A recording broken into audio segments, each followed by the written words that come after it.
Bismillahirrahmanirrahim. Assalamualaikum warahmatullahi wabarakatuh. Perkenalkan, nama saya Rosmianti, Fakultas Teknik,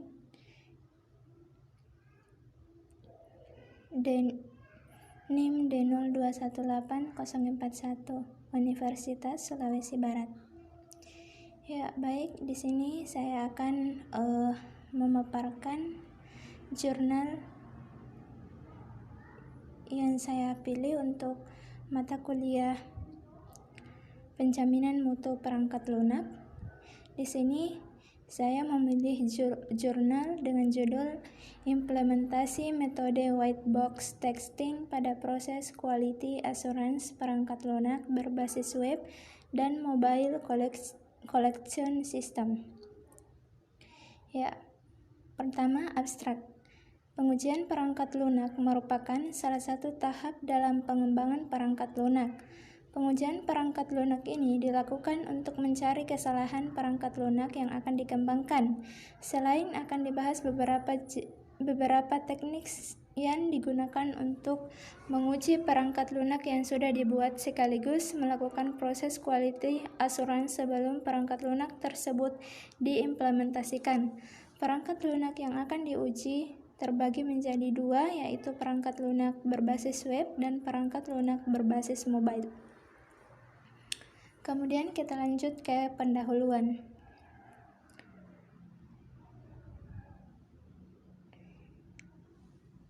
Software pengembangan program pengujian fungsi sebagai akhir quality gate untuk sebuah aplikasi memungkinkan atau mencegah bergerak dari kenyamanan lingkungan software engineering ke dalam dunia nyata. Hal ini dapat langsung diterapkan oleh personal software untuk meningkatkan produk mereka dan menghindari kesalahan dan kelalaian. Tujuan dari penelitian ini yaitu memberikan tinjauan literatur tentang teknik pengujian perangkat lunak yang sudah dibuat, kemudian membandingkan beberapa teknik pengujian yang sudah ada agar dapat digunakan sesuai dengan aplikasi yang dibuat.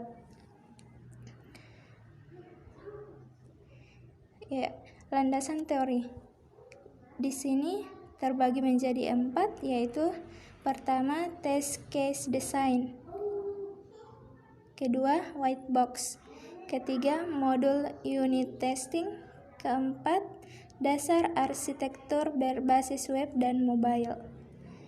White box. Di sini pasti teman-teman belum mengetahui apa itu white box. Ya, di sini saya akan menjelaskan. White box testing merupakan teknik pengujian yang menggunakan struktur dan perancangan prosedural untuk memperoleh kasus uji. White box testing dapat mengungkap kesalahan penerapan dengan menganalisa kerja internal dan struktur sebuah software. Pada pengujian ini, tester perlu melihat kode suatu program untuk mengetahui bahwa unit dari kode berperilaku tidak tepat.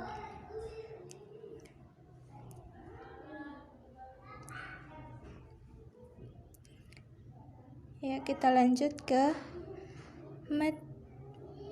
analisa dan pembahasan. Tujuan dari teknik pengujian perangkat lunak. Pertama, kasus uji yang baik adalah kasus yang memiliki probabilitas untuk menemukan kesalahan yang belum ditemukan. Kedua, tes yang bagus harus detail.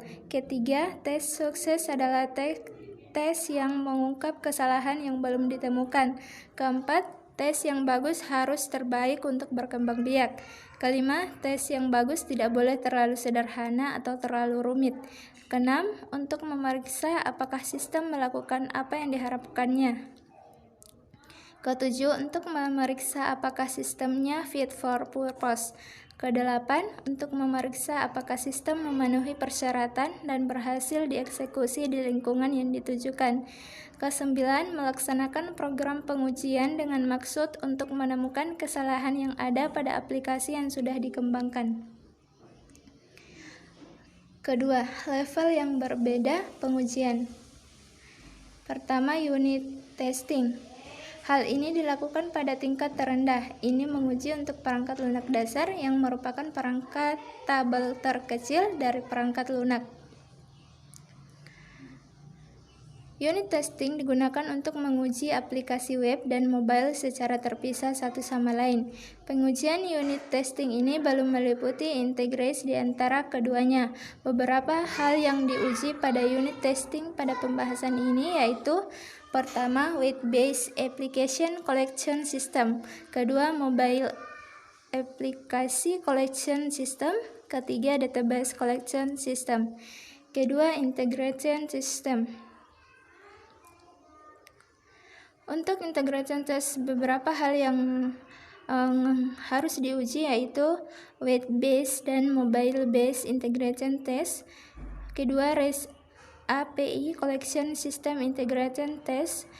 Ketiga, Other System Integration Test, di mana aplikasi collection ini diuji secara terintegrasi dengan sistem lain yang memiliki keterkaitan. Ketiga, alpha testing. Pengujian alpha adalah simulasi atau pengujian operasional aktual oleh calon pengguna atau pelanggan atau tim uji independen di lokasi pengembang. 4.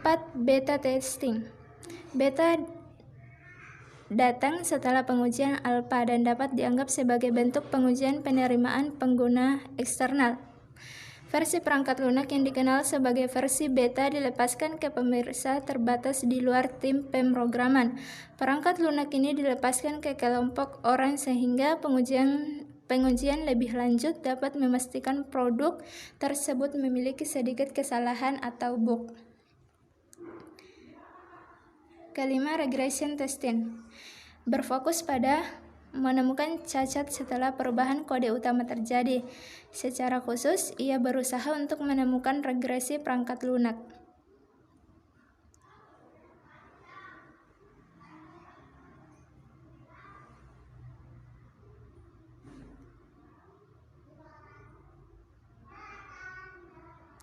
Jadi, kesimpulannya yaitu pengujian adalah proses untuk mengevaluasi kualitas perangkat lunak.